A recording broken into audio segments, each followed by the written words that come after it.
যাদবপুর বিশ্ববিদ্যালয় ক্যাম্পাসে তৃতীয় বর্ষের ইংরেজি বিভাগের ছাত্রীর অস্বাভাবিক মৃত্যু ঘিরে তীব্র আলোড়ন শুরু হয়েছে।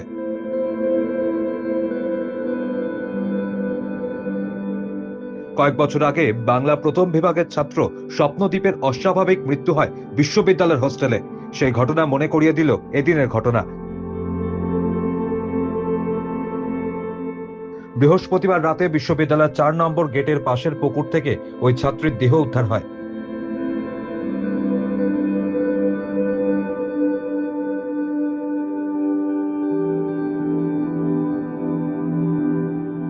জানা গিয়েছে ওই পড়ুয়ার বাড়ি নিমতায়, তবে ঠিক কিভাবে তার মৃত্যু হয়েছে তা এখনো স্পষ্ট নয়।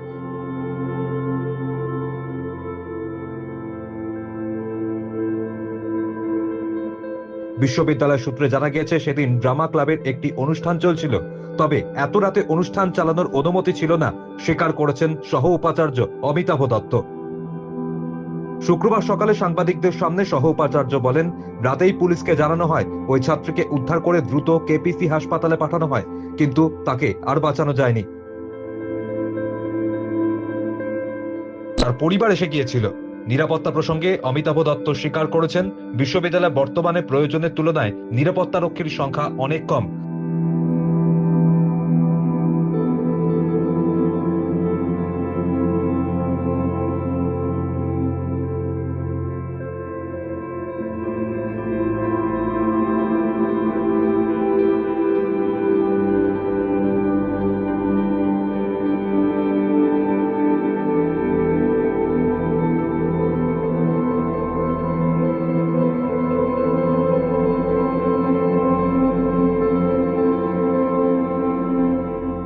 অত্যন্ত দুঃখজনক এবং মর্মান্তিক ঘটনা, যেটাতে আমরা আমাদের একজন ব্রাইট স্টুডেন্ট ইংলিশ ডিপার্টমেন্ট এর তাকে হারিয়েছি।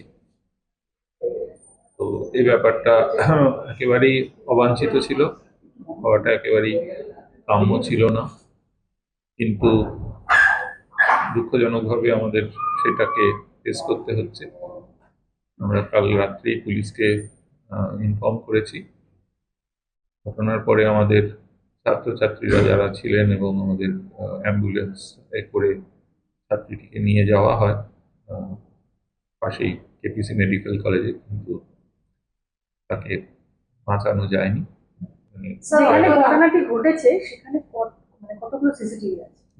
গেটে আমাদের সিসিটিভি। প্রোগ্রামটা কত রাত অবধি চলেছে সেই বিষয়ে আমাদের আলো নিভিয়ে দেওয়া হয়েছিল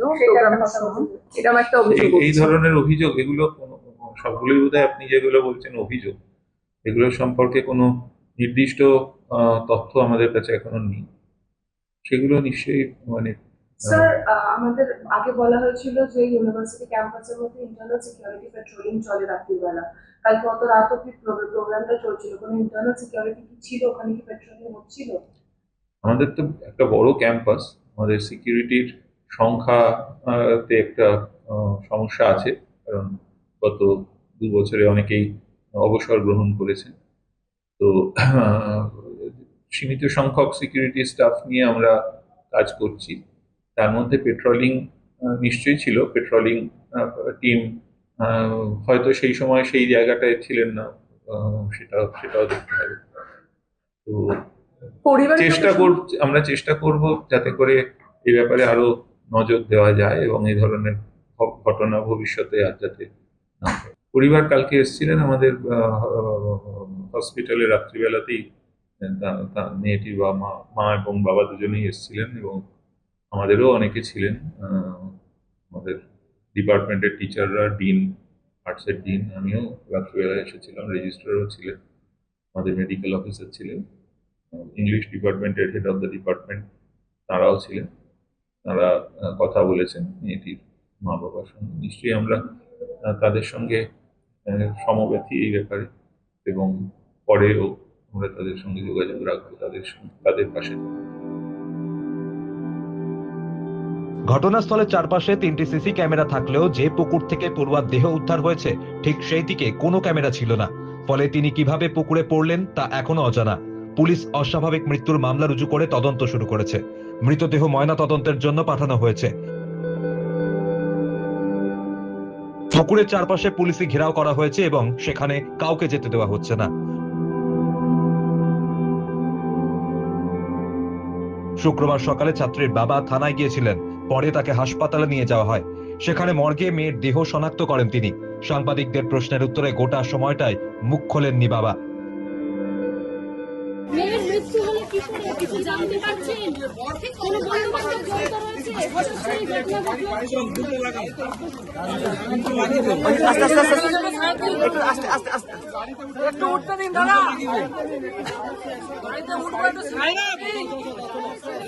ভালো ইউনিভার্সিটি বলে পড়াতে পাঠিয়েছিলাম, হ্যাঁ, এই ছাড়া আর কিছু জানি না ওনার। কাউকে সন্দেহ করছেন? না, ও তো বলতো ম্যামরা খুব ভালোবাসে, ও পড়াশোনায় ভালো, ভালো গান গাইতো। কি করে হলো হঠাৎ? কালকে কি কালকে অনুষ্ঠান ছিল, অনুষ্ঠানে গান গাইতে এসেছিল। গান গাইতে এসেছিল, তারপর তারপরে ও বাড়ি যাওয়ার কথা ছিল, ওর মার কাছে 9টার সময়, রাত 9টার সময় ফোন করেছে, করে সব বলেছে যে আমি বাড়ি আসছি এরকম। তারপরে 10:30টার দিকে আবার ওর কারা ফোন করেছিল ইউনিভার্সিটি থেকে, আমরা জানি না। শেষ কখন কথা হয়েছে? শেষ 9টার সময় কথা হয়েছে। ভয়ঙ্কর ঘটনা, একের পর এক এই বিশ্ববিদ্যালয়ের ভেতরে যেভাবে ছাত্রছাত্রীদের মৃত্যু ঘটছে, এটা নিশ্চিতভাবে রাজ্য সরকার, শিক্ষা দপ্তর, বিশ্ববিদ্যালয় কর্তৃপক্ষ তারা উদ্বিগ্ন কিনা জানি না, কিন্তু বাংলার মানুষ, দেশের মানুষ তারা কিন্তু উদ্বিগ্ন, বাবা মারা উদ্বিগ্ন। কারণ তাদের ছেলেমেয়েরা এই ভালো বিশ্ববিদ্যালয়ে পড়তে চান। এই বিশ্ববিদ্যালয় বিশ্বের দরবারে প্রতিযোগিতায় নিজেদের জায়গা করে নেয়, অথচ নীরবে অত্যাচারের শিকার হতে হয় তাদের। আর তারই প্রতিবাদে এখন কিন্তু এই ছাত্রীটির মৃত্যুর পর আমরা মিছিল দেখলাম না, হোক কলরব দেখলাম না, আমরা দেখলাম না যে সবাই মিলে এর প্রতিবাদে মুখরিত হচ্ছেন। কারণটা কি?